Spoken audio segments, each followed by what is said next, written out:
Dazo Saldívar ha escrito la más minuciosa, amplia, prolija y bien documentada biografía de Gabriel García Márquez, Viaje a la Semilla.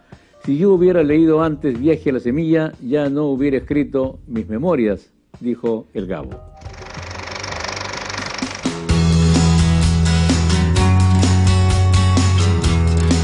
El año de 1952, cuando Gabriel García Márquez inició el viaje a la semilla, es decir, el retorno a Aracataca con su madre para vender la casa, usted probablemente tendría un año de edad más o menos. ¿A qué edad comenzó a leer a García Márquez? A los 18 por ahí o 17 empecé a conocerlo estando en bachillerato. Y yo recuerdo que el primer libro que leí fue precisamente Cien años de soledad. Yo no había oído hablar de García Márquez y menos de esta novela. Y un amigo, un compañero del colegio, me la recomendó. Compré un ejemplar, lo leí y me enganché hasta hoy. ¿Cuántos años? No he salido del laberinto de Macondo todavía. ¿Cuántos años hace de eso? Pues eso fue a comienzos de los 70, por ahí, sí, 70, 69, 70. Y estuve, a raíz de esa lectura que me impactó tanto, que cambió mi vida, pues estuve buscándolo durante 20 años por todas partes. De García Márquez, de su vida se sabía muy poco, incluso en Colombia y en la costa. Incluso cuando él leía el premio Nobel, era todavía un hombre muy desconocido. Se dio la paradoja de que estábamos frente al escritor más leído de la lengua en ese momento, y era un hombre muy desconocido, era el gran conocido desconocido, ¿no? Y entonces, pues yo sí, como una gratitud quizás a esa novela, yo sí quise conocer a ese autor. Y empecé durante todas 2 décadas a buscarlo, a preguntar, a acumular datos, pero para satisfacer necesidades, curiosidades personales del lector. Yo jamás pensé que iba a escribir una biografía de García Márquez. Jamás pensé, jamás lo hice por ese motivo. Y bueno, así fue surgiendo la necesidad de escribir a lo largo de mucho tiempo este libro, El viaje a la semilla. La sorpresa es que cuando yo me senté a escribir la biografía, a mí tampoco me salía la biografía. Y es que, obviamente, hasta ese momento yo lo había conocido como lector. Yo me había acercado de la curiosidad del lector deslumbrado y agradecido. Pero ser biógrafo era otra cosa. Significaba leerse todo lo que había escrito. Significaba volver a las fuentes e investigarlo todo en detalle. Había que conocer la letra pequeña, había que conocer los lugares, los árboles, las cosas, los nombres de las comidas, los nombres de los vestidos, las costumbres, las mentalidades, las leyendas. ¿Se le convirtió en una obsesión en algún momento? Sí, una obsesión porque yo necesitaba saber quién era el hombre que había escrito estos libros maravillosos, especialmente Cien años de soledad. Aunque en el momento en que yo la leí tenía una escasa formación literaria, yo tenía la intuición de que esa novela, siendo aún tan fantástica, de tanto vuelo imaginativo, esa novela tenía que estar basada en la realidad más cotidiana, en una realidad personal, familiar. Yo tuve esa intuición y me fui a comprobarlo, paso por paso a través de los años. Él siempre partió de hechos reales para hacer la transposición poética y novelesca de esos hechos. Pero por supuesto. Sí, por ejemplo, el duelo que tuvo su abuelo en Barrancas, la población guajira, con un amigo y correligionario llamado Medardo Pacheco. Ese duelo del abuelo, que le cambió la vida al abuelo y que prefiguró el destino personal y literario de García Márquez, ocurrió. Y es el que da base al duelo en Cien años de soledad entre José Arcadio Buendía y Prudencio Aguilar. Cuando el gallo José Arcadio le gana al de Prudencio Aguilar y él públicamente lo felicita y le dice a ver si por fin ese gallo le hace el favor a tu mujer. Bueno, y a raíz de esa ofensa ellos se enfrentan en un duelo y José Arcadio de un lanzazo mata a Prudencio Aguilar.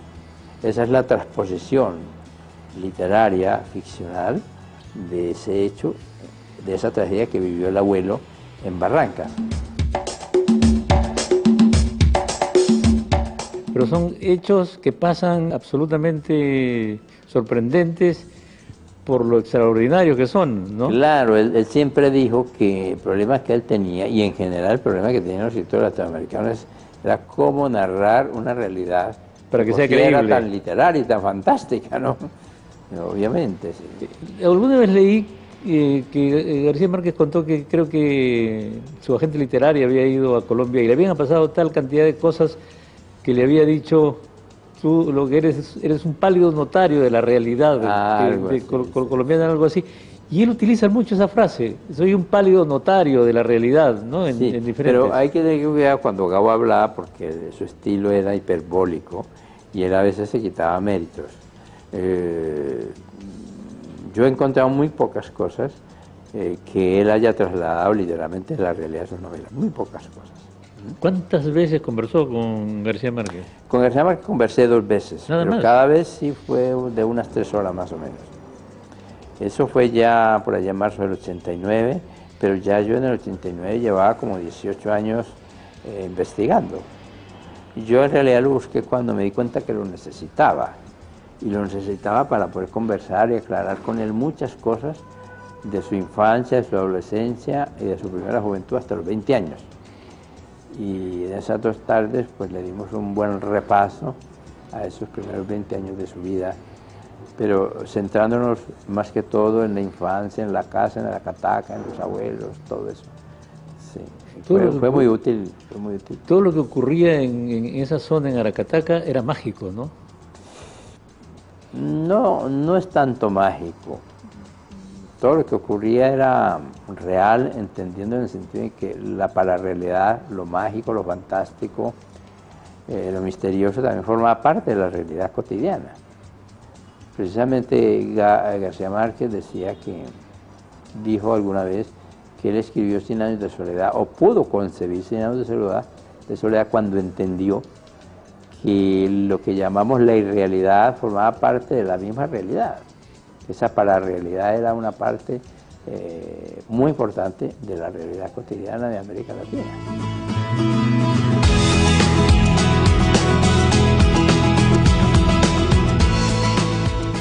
Siguiendo este libro, esta historia es casi también una historia de Colombia y en parte de América Latina, porque aquí está mencionado todo lo que ocurría, incluso los dictadores, la época de los dictadores. Nosotros teníamos también un representante en ese club de dictadores. Sí, sí. Sí, obviamente, en esa medida el biógrafo tiene que por momentos convertirse en historiador y en sociólogo y en politólogo incluso, porque la biografía es el género más voraz de todos los géneros. ¿Logró leer todo lo que escribió García Márquez? Absolutamente. Absolutamente todo. Y casi todo lo que se ha escrito sobre él, esas cosas.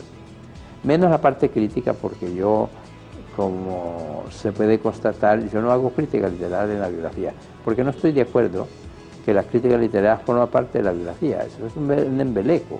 Él quedó contento con esta biografía, porque Gabriel García Márquez dice que si hubiera leído antes este libro no hubiera escrito sus memorias, pero también dice por otro lado que la vida no es la que uno vivió, sino la que uno recuerda, y cómo la recuerda para contarla.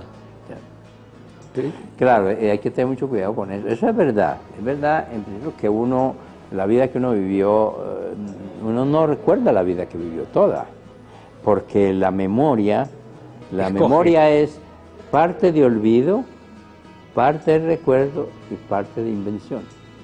La memoria es un género literario o un pregénero. La memoria es la prenovela. Borges considera que la memoria era una de las formas de la literatura fantástica, ¿no? Entonces hay que tener mucho cuidado y realmente pues lo que recordamos no es exactamente lo que vivimos. Pero el biógrafo no puede quedarse solo ahí. Claro. El biógrafo tiene que averiguar, es su deber profesional y su deber ético, de averiguar cómo ocurrió la vida de ese personaje, cuál fue la vida del personaje. Hay muchas referencias al Perú en el libro, a lo largo del libro, a pesar que García Márquez vino a Lima una sola vez. Sí. Esas referencias van desde la llegada a la Universidad Nacional de Ingeniería, donde fue un diálogo que creo que fue sumamente importante con Vargas Llosa. Hasta su relación, su amistad con Vargas Llosa. Usted no ha llegado al momento del enfrentamiento de Vargas Llosa con García No, Márquez. pero sí hablé de la amistad de ellos, e incluso creo que fue el primero en establecer ese paralelismo soterrado que hay entre los dos escritores, que siendo dos personas tan distintas, dos escritores tan diferentes, ellos están como hermanados por un paralelismo que parece sacado de las páginas de Plutarco, ¿no? Porque es que ambos estudiaron en colegios de jesuitas, ambos la poesía y el teatro fueron las primeras disciplinas literarias en las cuales se formaron, ambos tuvieron desencuentros con sus padres, ambos escogieron la literatura como refugio de la realidad, como escape de la realidad. Ambos hicieron periodismo. Empezaron a ganar la vida en periódicos de provincia. Ambos escribieron el primer cuento casi a la misma edad. Ambos les rechazaron sus primeras novelas los editores, etcétera. Ambos llegaron a París buscando pues un medio para desarrollar su literatura, y ambos terminaron siendo los pupilos más queridos de su agente literaria, de la mamá grande Carmen Barcel, ¿no? Etcétera, etcétera.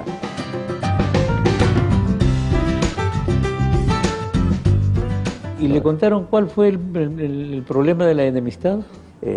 Vargas Llosa dijo que la verdad nunca se sabría del todo, porque ni él iba a hablar, ni Gabo iba a hablar, y Patricia Llosa pues menos, ¿no? Y yo creo que por eso es que hay tantas versiones, y por eso prosperan las versiones, ¿no? Por eso y por el morbo que despierta. Eso le iba a decir, el morbo. Sí, el morbo es el que más alimenta eso, esa cosa que ya es un mito.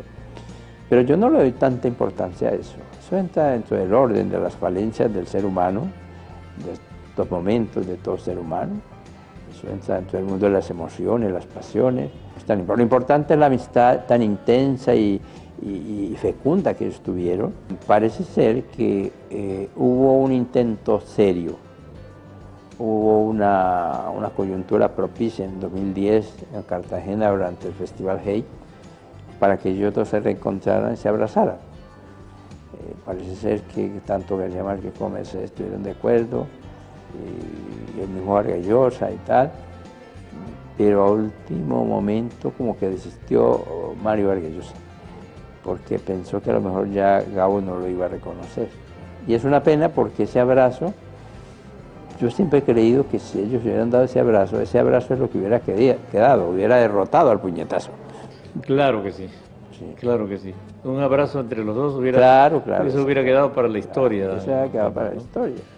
Es sumamente importante, quienes admiramos además a García Márquez y hemos leído buena parte de su obra, encuentra aquí muchas de las razones que están en los libros, ¿no? Hay una cosa que me hablan los lectores, lectoras y lectores de todas las condiciones, lenguas. Me dice, cuando uno lee ese libro uno entiende mejor a García Márquez y uno quiere volver a leerlo. De manera que para mí el mayor testimonio de aprecio y o la mayor recompensa es que alguien lea ese libro y quiera volver a leer a Gabo, o lo lea si no lo ha leído. Gracias. Bueno, sí. Muchas gracias a ustedes.